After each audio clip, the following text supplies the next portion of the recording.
Also, Representative Marjorie Greene yesterday was stripped of all her committees by the House. And good. She can't participate in any committees. And really, that's about all you do when you're in Congress. Your committee assignments are what you actually do while you're there. Right.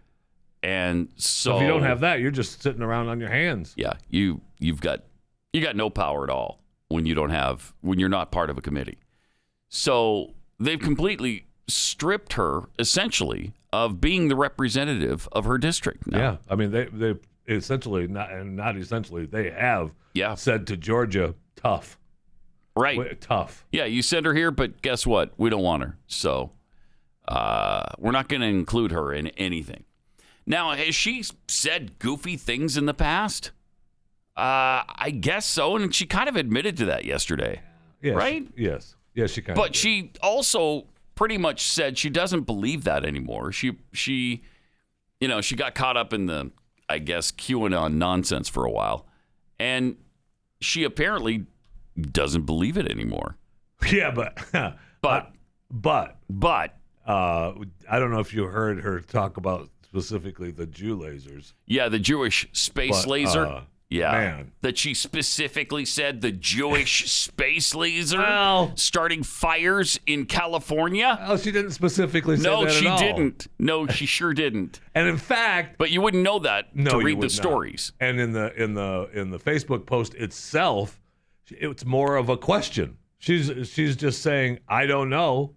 Yeah, but it sure seems weird. And by the way, she's talking about solar receptors that could be pointed back down at the Earth and concentrated on a certain area, or they're trying to get it back to some generator or whatever, the power. Correct.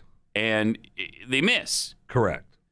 And she's like, could that happen? Certainly not. There couldn't be any mistakes. Could it cause a fire? I don't know. I hope not. That wouldn't look good for PG&E Rothschild Inc. That's where the Jewish lasers come in.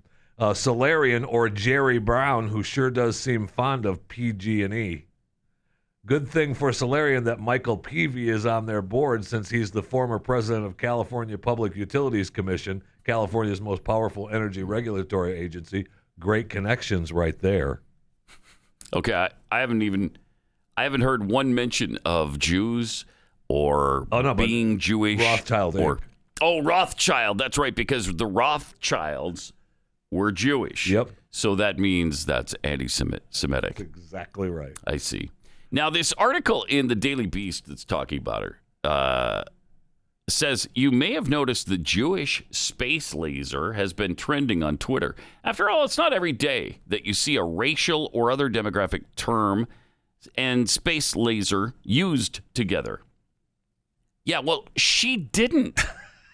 As far as I can tell, she didn't put those terms together. Right. You all have. Indeed. How often do you hear things like a black spaceship, a Latino lightsaber, or a Chinese virus? Actually, let's re-ask that question. How often do you hear things like black spaceship or a Latino lightsaber? Oh, you got to be kidding me. So, because Trump said the Chinese virus, because that's where it came from, like the Spanish flu. How come that wasn't such a big deal? The Spanish flu, why didn't people get called racist for calling it the Spanish flu, which killed a heck of a lot more people than this Chinese flu did? The trending of Jewish space laser, they go on to say, apparently was ignited by a social media post from first-term Representative Marjorie Taylor Greene. Her Facebook post was actually from 2018, but reemerged recently. Sort of like a piece of something floating back to the water surface in a toilet bowl. Okay. In her post, Taylor Greene suggested that the 2018 California wildfires may not have been due to climate change, leaving vegetation drier and more combustible. Or that it could have been due to California's stupid policies. Or that because it was on fire, it was interesting in her post that she talked about how what was on fire was where the rail project was supposed to be built. Huh.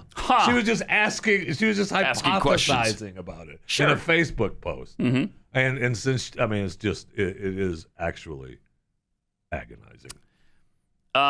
They continue. Usually when the words space and laser are involved in an explanation, you're sort of reaching, saying, honey, I didn't call you after work because the space laser caused interference, and sorry we couldn't give you the raise because, the space laser don't tend to be very convincing. Nevertheless, as the following tweet with Taylor Greene's original post showed, she suggested that this space laser may have concentrated the sun's energy and created a solar beam that set parts of California ablaze. This is interesting because they admit in the article that, well, yeah, that could happen. Well, that could happen. If what she says is true, it definitely could happen. I know that Rothschild Inc., on top of their, disparaging her for her anti-Semitic remarks, have said that that's really not true. And if we did have these lasers beaming back the sun's plan, the program was supposed to be an invisible ray that would come down, so no one would see it anyway. Oh, okay. So it's just really, really weird. They say that just because it can happen doesn't mean it did happen. Well, of course. I mean, that's what she's saying, and she's just throwing it out there. Could it actually read what she posted? Could that cause a fire? I don't know. I hope not. So the Daily Beast continues. So why does the trending phrase have the word Jewish in front of it? Well, Taylor Greene's post, because they admit here, she didn't say anything about Jews. Right. She didn't say Jewish. She didn't say Jews. None of that was said by Marjorie Taylor Greene. Taylor Greene's post suggested that the Rothschild banking firm is behind a supposed corporate cabal that engineered this whole space laser plot. Ah, of course, the old Rothschild family explanation again. As Zach Beauchamp wrote for Vox, anti-Semitic conspiracy theories about the Rothschild family controlling the world have frequently surfaced in the past. Yeah. Right. Okay. Does this mean then that the Daily Beast can never criticize Mitt Romney again? Because if they do, that's anti-Mormon rhetoric. There you go. You'd best not talk about Mitt Romney because you're disparaging all Mormons there. Clearly, that's what you're doing. Apparently, people can't say anything about Joe Biden because that would be anti-Catholic. I mean, this is asinine. It's asinine.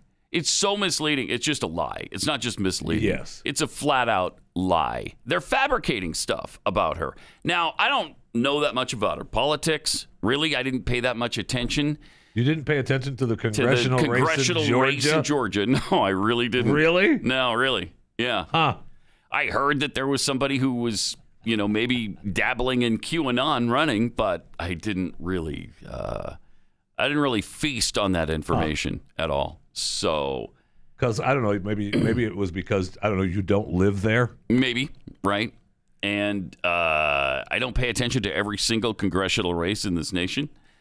But this is unbelievable what's happening to her. And so she did a 10-minute dissertation yesterday on how she's sorry for it and she doesn't feel that way anymore. And just like we said yesterday, apologies mean nothing. Zip. Yeah. So apology, sorry, not accepted. Not accepted. We're going to strip you of all your committee assignments. And they did. Yep. And they did. Jeez.